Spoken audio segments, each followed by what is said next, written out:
pricing this stuff. It hurts me. My family calls it my superpower. It's my ability to see value in things that other people might overlook.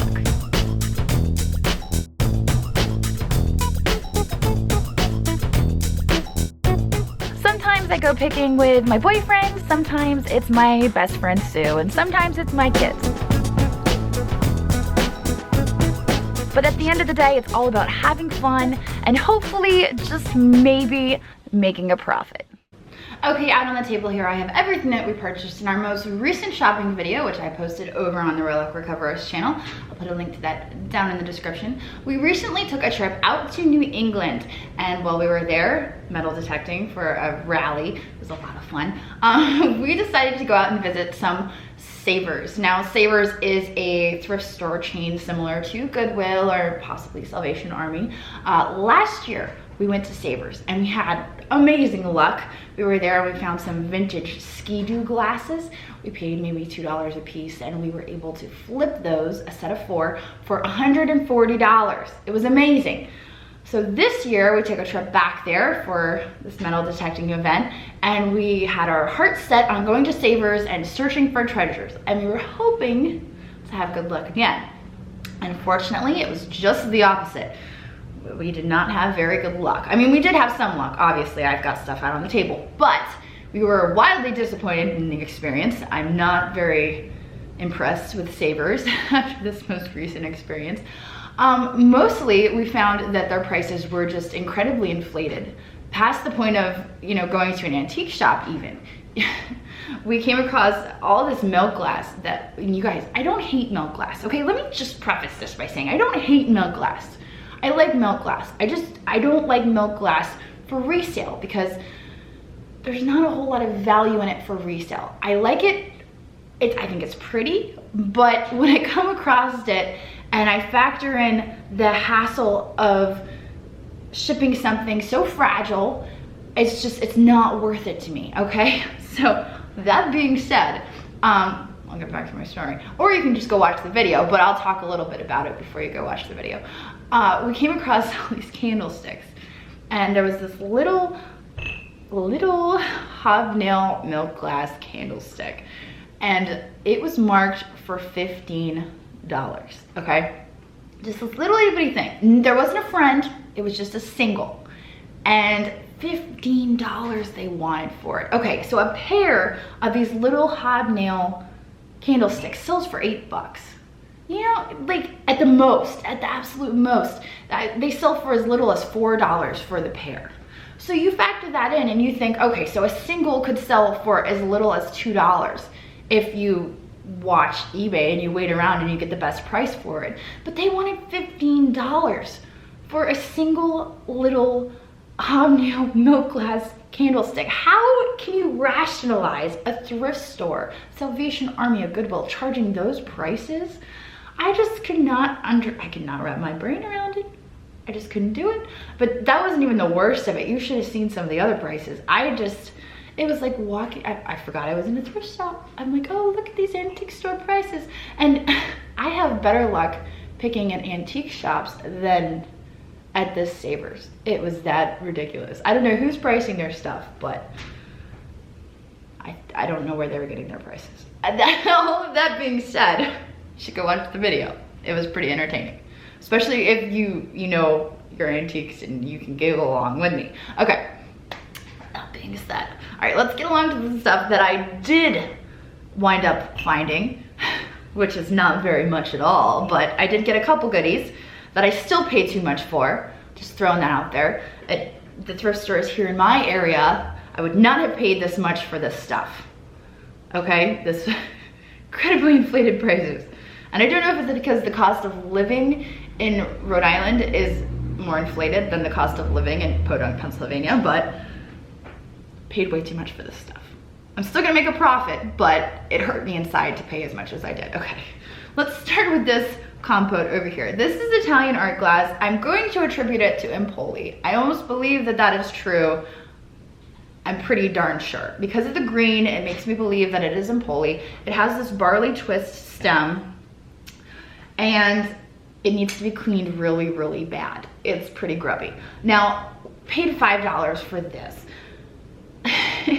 Now, you remember probably a couple of videos ago, I got the apothecary jar, which was a little bit taller, a little bit slimmer. It had the very nice lid and it had some detailing and whatnot. Now that sold between $65 and $75. The reason for that, it had the lid. It was a lot more detailed. It was nicer, okay? Now this piece, it's not as nice, but it's still a nice piece and it'll look even nicer once it's cleaned. So this piece, paid $5 for it. I'm thinking I could get 25 to 35.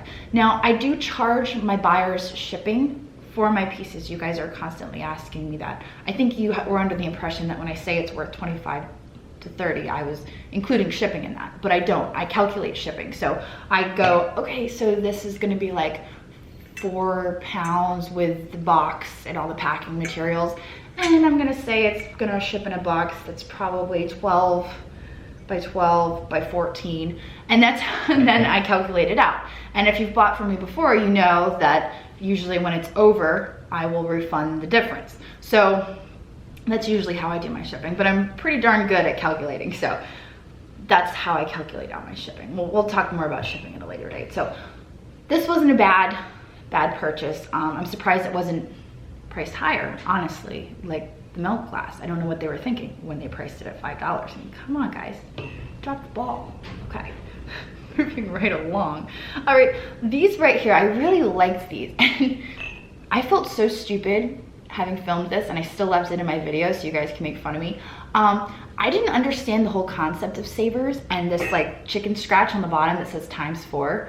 I felt so stupid when Andrew explained that to me. He's like, you do know that like they're not $4.99 a piece. Like that means you can get 4 for $4.99. I'm like, what? Okay, so let me explain something. We have community aid here.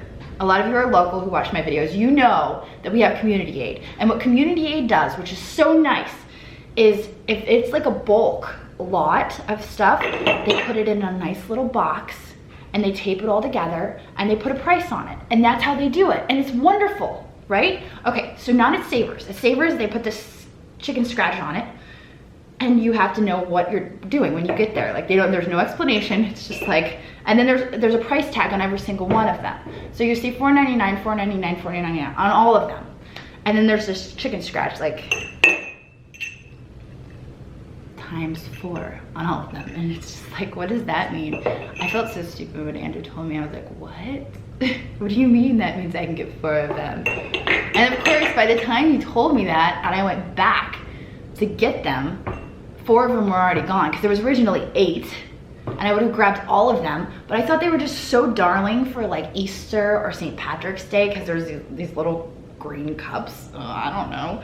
I'm not even sure who makes them, but I bought them for their appeal, not for who makes them. I'll have to actually research them to find out who makes them, but I just like them for their spring appeal, and I thought they would look great on a table setting for spring. That is why I bought them. So a lot of the stuff that I buy is not because I know who made it. A lot of you guys assume that I know a designer or I know who made it or this or that, and it's not. It's because I could see how this would fit into decor. I could see how this would look on a table setting. I could see how this lamp would look in a mid-century modern bedroom. You know, it's not because I know who designed it, or if there even was a designer, or if it was just some mass-produced, you know, manufacturer. Maybe it was sold at Sears, I don't know. But the lines of it appeal to me, and I know it would look good if it was paired with this or that. So, something to keep in mind. You know, a lot of, you know, during Christmas I was talking about, okay, well, these are Christmas plates. And you know, right now everyone's having their Christmas parties, and so these plates are gonna be selling really good because everybody's having their Christmas parties and these are gonna look great on the table. You know, those are things you need to be thinking about, not just who made these. Are they worth money? You wanna be thinking, okay, what time of year is it? It's spring, so these plates, you know, the people are gonna be having spring parties, and Easter, think Easter, okay? Moving along. I'm not sure how much I'm gonna ask for these yet. I'm not sure. I really wish I had 8 of them though, because 4 is kind of just a sad number. It's like, I'm inviting my friends over for a party, but I only have 3, you know? It's just a sad number. Whereas if you had 8, you could be like, I'm inviting my friends over for a party, I've got 7 friends. Sounds so much better, am I right? Yeah, okay, moving on. All right, this right here. Pineapple Majolica. I love Majolica. It originated as Palissyware. Palissyware is so cool. If you have a chance, you should look it up. I'm not gonna talk about it, but I could talk about it for like 45 minutes straight, but it's so cool. I thought about starting, but then I stopped myself. We're not gonna talk about it, you should look it up. Okay, this is Majolica, it's pineapple. It's probably, you could fill the little dish with pineapple at a little party, at your Easter party, you know what I'm talking about. Paid way too much for it. Way too much for it. And actually, I think somebody else had the same thought because it was all torn apart, like they had taken the tape off and looked at it real closely. $10. I paid $10 for it. And actually, you know, I say I paid too much for it. I didn't pay too much for it. On the inside, I did, because I know at a local thrift shop here, that's too much for it. I didn't pay too much for it because I know I could get $45 for it, because just this guy alone sells for 25 to 30. And with the actual plate, I know I can get a little bit more for it. But $10 at a thrift store for Majolica is like, who's pricing this stuff? It hurts me. Okay, along. Did I talk about this yet? I don't even know if I talked about it. I don't think I did, so we're gonna talk about it. And then if I get to the editing process, then I actually did talk about it, and I'm just gonna cut this part right here. Okay. So we talked about this. This is Italian glassware. This is also Italian glassware. This is a compote. Obviously, it's not lidded. It is not an apothecary jar. Super grubby. It's like the grubbiest, poorest, saddest little thing I've ever seen. It was probably sitting on a shelf filling with dust for decades. Okay, like it's caked in there. I can't even get it off. I just need like a wet rag or something. It will look really nice when it's cleaned up, I'm sure of it. Now, this guy, I want to say sells between 30 and 35. I do believe, because it's big. And it's darling. It is Italian glassware. It's a nice piece. Now, see, I like seeing these paired with the really tall ones up on a shelf, like a mid-century decor. It looks really nice. If you have a chance, you should go check out the Facebook group, L.E. Smith Glass Horrors. Oh, I know that sounds horrible. Oh my gosh, I can't believe I just said that on YouTube. It's probably gonna get demonetized. But they have a group on Facebook, and I love just going through and looking at their stuff. I mean, granted, it's not Italian art glass, but you should see some of the displays that they do with their mid-century modern glassware. It's just incredible. I love it.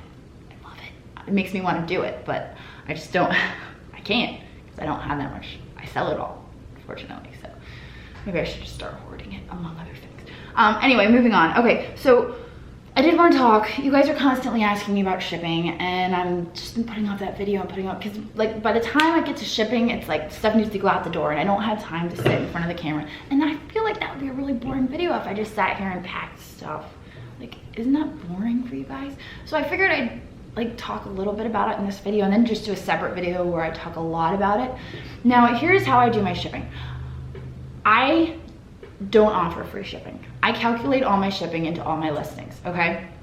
The way I do that is, I've been doing it a long time, okay? So I pick this up, I say, all right, that's gonna ship like for 5 pounds once I have all my packing. That's gonna go in a box that's probably 14, 14, 14, just to be safe. I don't like my boxes to be too big. I know a lot of people make the mistake of, that needs a big box so it'll be safe.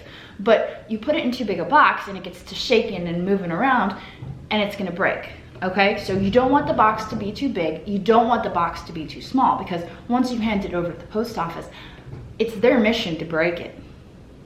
They can deny it all day, but I know. That's part of the reason why I don't write fragile on my boxes. I know a lot of you have ordered stuff from me and you probably get the box and it's something fragile and you're like, she didn't write fragile on the box? That's, you know, that can be mixed feelings for a lot of people, but my whole mindset, and I've had postal workers tell me this, I'm not naming any names, but when you write fragile on the box, I feel like it is just like, hey Frank, fragile, watch this. Boom, you know, and they're just like, oh yeah, watch this, I'm gonna break this, you know, so that's how I feel about fragile, and that's why I don't why are things fragile? I just make sure that I pack it really, really well. But the other thing that you need to be careful of, you guys are always like, you buy glassware, how are you so, what if it breaks, what if it breaks? Okay, insurance, okay? Insurance is like such a no-brainer. Get insurance, okay? When you ship priority, you're getting up to $50 of insurance, okay? So insurance. And the post office is really good about honoring insurance. Just have your buyer take pictures if it doesn't make it. I mean, do your absolute best not to break it, because it could be a one-of-a-kind item, and it's heartbreaking when your stuff breaks. You don't want it to break. Don't let it break. You know, do your absolute best. Use bubble wrap, use packing paper. Do the best you can to make sure that none of it is touching the edge of the box. You just want it to be cradled in the box, okay? And do your best. But the last thing you need to do is you need to pay those extra couple dollars for shipping. I mean, granted, priority includes up to $50 of shipping, but if it's over $50, you need to pay the extra for shipping. It's just no-brainer. Get this, what am I saying? Insurance. Pay the extra dollars for insurance. Don't be silly if you're shipping something fragile, because the post office is gonna try to break it. It's a horrible thing to say, but I'll tell you, it was Christmas time and I was following, this is a short story. I actually told it on my Facebook group. If you're not in my Facebook group, I put a link to that down below. Join my Facebook group. You can post pictures of your stuff for identification, and there's a lot of really knowledgeable people in there. That's a side note. Anyway, one of the local post office people, I was following their truck, and I guess they were looking for a certain package in the back of their truck, and I was sitting behind them in my car, right? And he's rooting through the back of his truck and tossing packages out onto the driveway of this house, and just like literally taking the packages and tossing them. And I'm watching it, I'm like, what is he doing? Like, I'm watching him take this, and I'm thinking, what if one of my lamps was in those packages and he's just throwing them onto this driveway? And that's what I'm telling you. They're trying to break your packages. Pack them so they can't break them. And that is the end of my rant about shipping. Okay, this video wasn't supposed to be about shipping. I'll talk about shipping more later, even though I totally just talked forever about shipping.